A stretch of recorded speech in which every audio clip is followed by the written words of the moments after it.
In this episode, we're breaking down Cracker Barrel's logo disaster. They ditched the iconic man in overalls and the barrel and updated their logo only to receive immediate backlash. Today, we're discussing why it failed and the lessons every entrepreneur needs to know before you change your brand.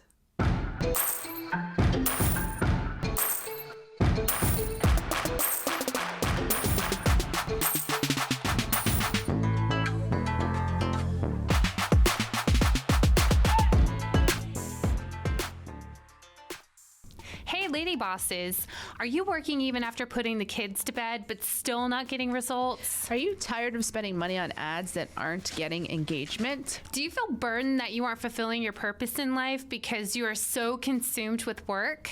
I'm your host, Brooke Boltz. I'm an attorney and founder of Boltz Legal. I started my business and in 1 year was bringing in 7 figures and am now bringing in multi-7 figures. And I'm your co-host, Rachel Boltz, owner of Boltz Media. I've helped many businesses build their online presence and increase their revenue through digital marketing. Want to hear how we did it? We are here to help you achieve your goals personally, professionally, and spiritually.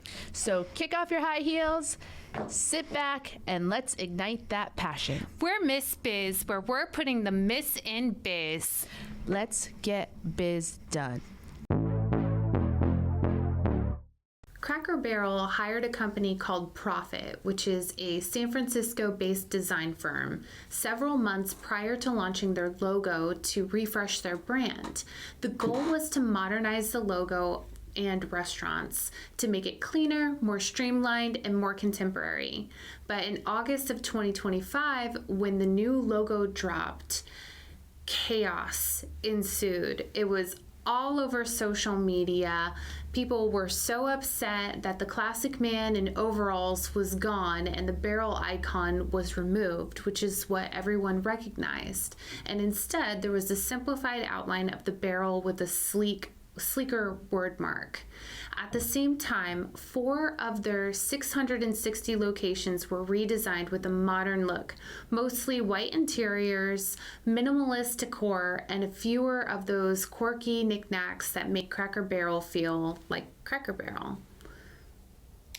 But where it went wrong is that the redesign didn't just modernize, it alienated the brand's core audience. Social media lit up with backlash. People were upset, confused, and some even called it a cultural misstep. Even the White House weighed in. And business, well, traffic dropped 8% right away. Yeah, it's crazy how much a logo can impact your business, especially if you're a well-established brand. So the lesson here is that even iconic brands with loyal followings aren't immune to misreading their audience. Cracker Barrel had to backtrack, revert back to their old logo, suspend the restaurant redesigns, and restructure leadership, including changes in marketing leadership, which is a lot to unpack, but it's actually a goldmine of lessons for any entrepreneur who's thinking about a rebrand. I think this particular rebrand struck a chord even more than maybe others would, because I think some people saw it as a political change, removing the man in the overalls. I think people saw it as trying to be more woke. I think that's how some people interpreted it. I don't know if that was Cracker Barrel's intent or not. It doesn't seem like that from what our research has shown, but I think that's how some people interpret it and why they had such strong feelings about it. And I mean, even major companies like Walmart recently revised their logo, but the changes were very, very minimal. Yeah. I think just the font was a little bit chunkier and the color was a little bluer. But aside from that, it was still the original logo. Right. So one of the most important takeaways that we can learn from this experience is to know your audience. Your customers have emotional ties to your brand, and Cracker Barrel's fans love the nostalgia, the overalls, the barrel, the homey decor, and when you stray too far from what people love, you risk losing them. Yeah. This is bringing back memories, a little off topic, but I used to teach Zumba back in law school and up until the time I had kids, really. And we would I would have these routines, this choreography for certain songs, and I was always trying to mix it up and do new songs because I thought people would get bored of the same old songs. But what I came to find out was people would complain when I changed too much because they loved the songs they knew. Like, they knew the steps without having to think about it. They looked forward to those songs that they knew, and they did not want me to be changing it all the time. And that was kind of an eye-opening moment for me, because I thought people get bored of things, and in reality, they get comfortable and they like what's familiar. Very true. Do you love the Ms Biz podcast? Because we love you. Here's 3 things you can do to show your support. 1, write us a review. Apple, Spotify, and Google My Business are the best platforms to write a review. 2, follow us on social media. Our handle is @Ms Biz Podcast. 3, join our Facebook group, Ms Biz Nation, for exclusive content and behind-the-scenes footage. Also, ask questions related to your business and discuss topics from our episodes. The other thing that we can learn from this is to test before you launch anything new or major.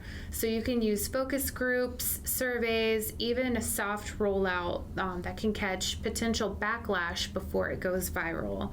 So imagine if Cracker Barrel had tested the logo or interior design with their core audience first, they might have avoided this whole entire mess. Yeah. I'm surprised that Cracker Barrel wouldn't do something like that. They're a big enough company that you would expect them to do some focus group research. But that marketing company didn't get their contract renewed. Yeah, because I'm sure that they have an internal marketing team, you would think. Well, and they hired that other company as well. So, that was, Cracker Barrel, you know exactly what to expect. You know what their brand is. You can envision their stores. They've got that country southern feel to them. And if you're going to mess with that, then it's just going to lose what people know and love about it. Mm-hmm. The other thing is you want to make sure that you're staying true to your brand values. So a logo isn't just a pretty picture, it represents your brand identity. Modernizing it is fine, but if it undermines your brand, what your brand stands for, people will notice. Yeah. And be cognizant if any changes you make could be interpreted to have a political effect, then some people are guaranteed to not like it.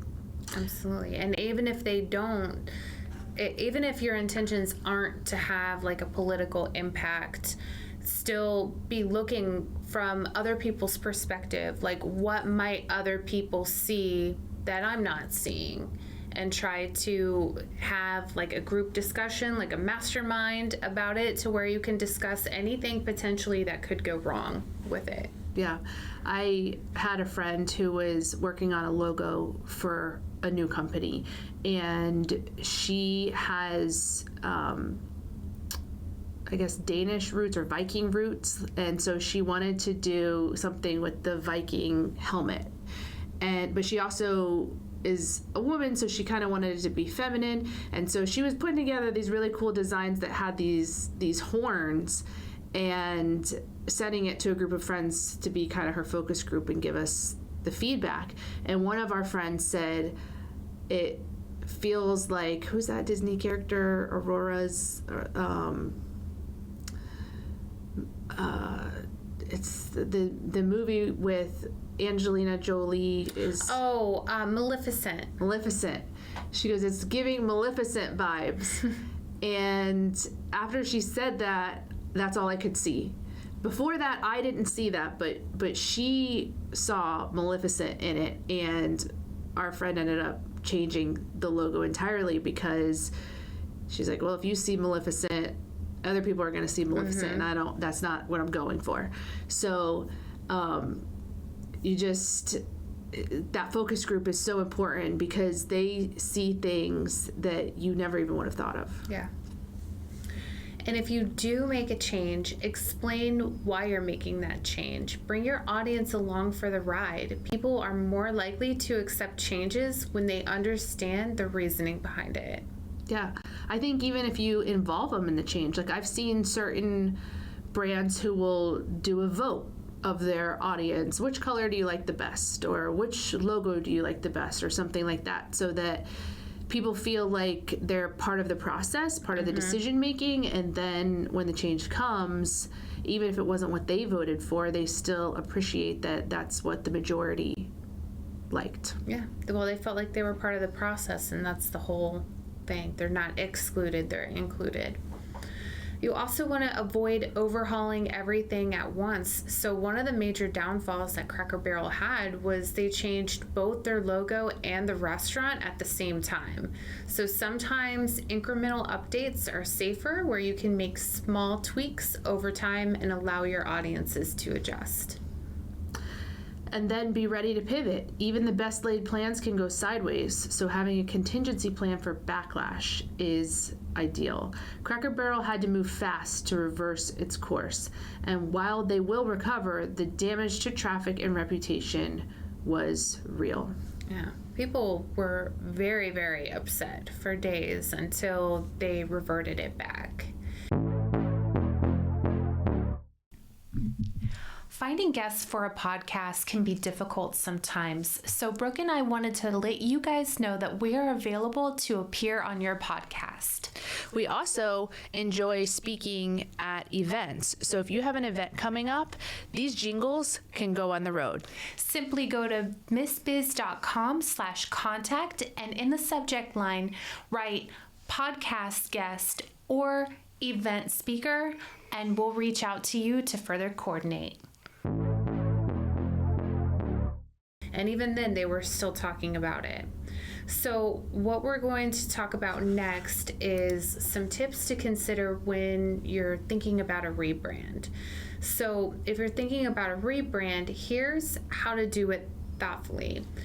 Consider if your brand feels outdated, if your audience has shifted, or your current look no longer aligns with your values. Then, if that's the case, then it's time to consider a rebrand.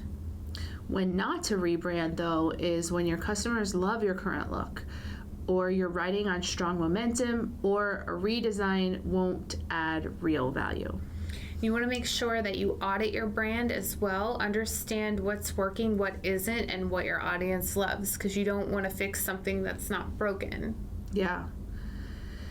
And so, and also too, that reminds me, sometimes if you hire a new marketing company or something like that, they may always be of the opinion that you need to do a rebrand, you need to do something new. I mean, every time I talk to a website designer, they all think I need a new website. And it's like, yeah. So, you know, you just have to, like you said, if it's not broke, don't fix it. But just because someone's recommending it doesn't necessarily mean that that's correct. You really want to get the input from your audience to know if it's something that needs to be done. Yeah, exactly.